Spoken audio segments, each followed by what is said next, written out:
Hi, my name is Dee Elias, and I'm assuming you're a Beatle fan. That's why you're checking in on this video. Did you ever have a secret desire to meet the Beatles back in the day, or maybe you weren't even born yet and you loved the Beatles?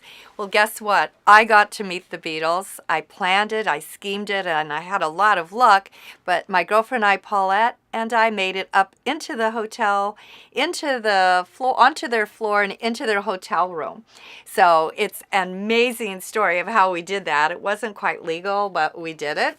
So I had to write a book about this experience, and it's called Confessions of a Beatlemaniac by Dee Elias.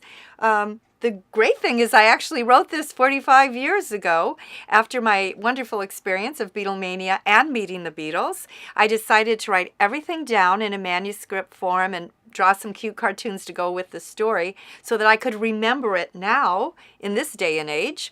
And I met a really great guy named Michael Bowker. He's an editor, publisher, promoter. And he took a look at my manuscript. He said, I think we should put this into a book form, which we did.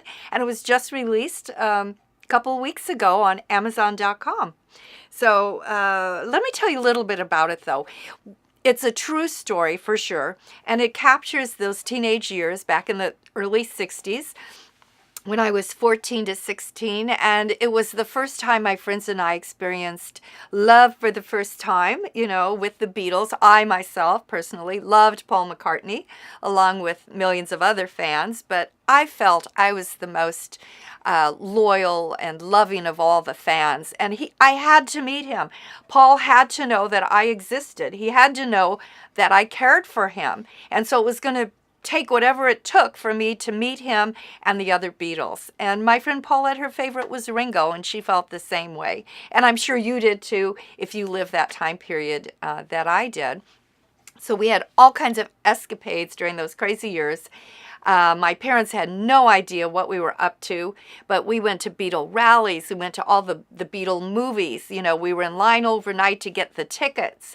We were in mob scenes all the times when I couldn't even breathe. I thought I was going to die because my necklace was choking me in the mob scene. We entered contest after contest, met all kinds of other Beatle fans, almost got into riots with other fans trying to get front row seats at different events. It was a crazy, crazy time period full of emotion and drama and love and excitement and fantasy. And it's all in my book because it's true. It's what happened. And it's from a fan's point of view, from start to finish, from when I first heard those magical chords of I Want to Hold Your Hand to the day I actually shook Paul McCartney's hand and looked into his eyes and thought I was going to die right there. My life ended at that moment. So it's all in here, captures all of that. And I would love for you to read this and share it with other Beatle fans and parents or young kids or whomever that you think might relate to a young girl and her dreams and fantasies and love for a musician or whomever she might be in love with. There's some cartoons I drew as well in here, and hopefully they're kind of cute and funny. Here's one. I don't know if you can see it, but it's myself and my girlfriends at Public Hall in Cleveland, Ohio, practicing mobbing the stage. So when the Beatles came, we could run up and fight off the police and hop on stage. So we used to practice these kinds of things. We did things like that.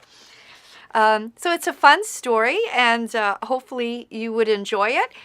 If you check on my website, which is www.confessionsofabeatlemaniac.com, you can buy a book from me, and I'll send it to you and autograph it, or you can buy it from Amazon.com. So I hope to hear from you, and I hope you enjoy this story. Let me know your own stories too. That would be fun. So here it is, Confessions of a Beatlemaniac, a true story of a fan who broke all the rules to meet the Beatles. Thank you. Bye.